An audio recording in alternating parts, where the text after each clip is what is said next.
Gap once dressed an entire generation. Then that generation stopped knowing what Gap was for.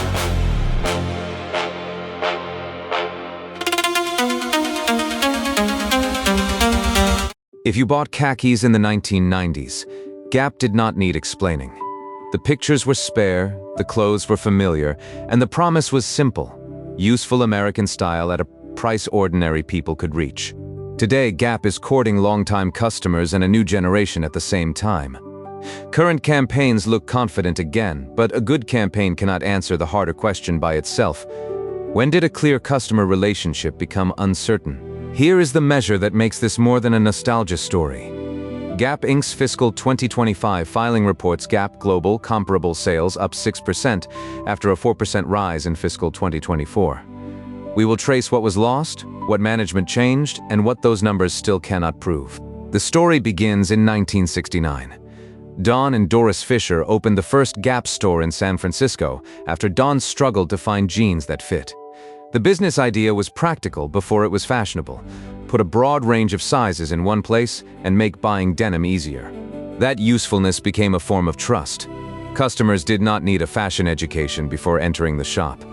Jeans, t-shirts, sweatshirts, and khakis were legible products.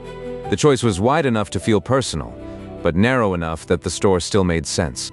Gap's own history shows how the promise grew without becoming complicated. In 1984, the pocket tee arrived in 21 colors. The company opened in London in 1987 and adopted the blue square logo in 1988. Expansion still carried a recognizable product idea. Then came the Gap many people remember most clearly. The 1993 who wore khakis photographs connected ordinary clothes with cultural confidence. The 1998 khakis swing advertisement made trousers feel energetic rather than basic. In 1999, the 1969 denim line turned the founding year into a product story. Advertising mattered because it clarified a product promise that already existed. Gap was not selling exclusivity. It was selling the pleasure of getting a familiar item right. The fit, the color, the photograph, and the shop all pointed in the same direction. There was no single afternoon when that relationship disappeared. The documented story is slower. Fashion moved faster, online shopping widened comparison, specialist retailers sharpened their offers, and Gap kept asking a broad store network to serve customers whose habits were becoming less broad. Product inconsistency made the problem harder to solve. When customers cannot rely on fit, quality, value, or availability, another campaign may create attention without restoring the habit of buying. That is an editorial inference, not a figure from a filing, but it fits the pattern described by retail reporting and repeated company resets. Leadership changes and brand campaigns became visible because they were easy to announce. The less visible work was harder. Choose the right products, buy the right quantities, keep sizes available, present them clearly online and in shops, and repeat that performance season after season. By 2019, the strain was visible enough that independent coverage described another leadership reset as a last chance. That language was opinion, not destiny.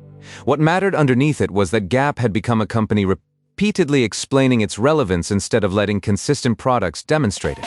The store estate carried another problem. In 2020, Gap Inc. said it planned to close roughly 350 Gap and Banana Republic stores in North America by the end of 2023. The company described the goal as a smaller, healthier fleet. The number covered 2 brands, not 350 Gap stores alone. For customers, a smaller fleet changes more than a balance sheet. It can mean a longer journey, fewer chances to check fit, and less everyday visibility. Yet the strongest case in Gap's defense is important. Closing weak locations can be a rational response to online shopping and expensive, underperforming leases. A smaller estate is therefore not proof of failure. It is a test of execution. If fewer shops are easier to stock, staff, and present well, the correction can improve the customer experience. If the underlying product remains uncertain, fewer shops simply make the brand easier to overlook. The recent counter case is stronger than a new logo or a popular advertisement. In its fiscal 2024 earnings remarks, management said Gap's fourth quarter comparable sales rose 7%, the 5th consecutive positive quarter. and said the brand was expanding its customer base while reconnecting with longtime customers. Management did not credit nostalgia alone. It pointed to product newness, denim, fleece, sweaters, and better store and online execution. That is the right kind of defense because it returns to the operating promise. A campaign can invite people back. Product and service decide whether they return again. The fiscal 2025 result strengthens that case. Gap Global comparable sales rose 6% for the year, after 4% in fiscal 2024. Comparable sales measure eligible shops and online channels. They are meaningful evidence of momentum, but they are not the same as total brand size, lifelong loyalty, or cultural authority. So the fair reading is neither that Gap is dead, nor that one strong period has solved everything. The fact is that sales momentum and renewed attention are visible. Our inference is that the old customer relationship will be repaired only if fit, quality, value, and availability stay dependable after the novelty of new campaigns fades. A durable recovery would show up in ordinary moments that quarterly reports cannot fully describe. A customer finding the same size twice, a sweater holding its shape, a price that still feels fair after comparison, an online order matching the photograph, and a shop with the right product available. Those details are where a broad brand becomes dependable again. What remains uncertain is the length of that recovery. Comparable sales tell us that eligible shops and online channels sold more. They do not tell us how many former customers have returned for good, whether new customers will stay, or whether Gap can remain distinctive when the current campaigns stop feeling new. Those are not reasons to dismiss the progress. They are the tests that distinguish attention from trust. Verdict: Gap weakened a powerful promise by allowing years of product, store, and identity drift to accumulate. The recovery is real enough to take seriously, and incomplete enough to keep testing. The next proof will not be another memorable image.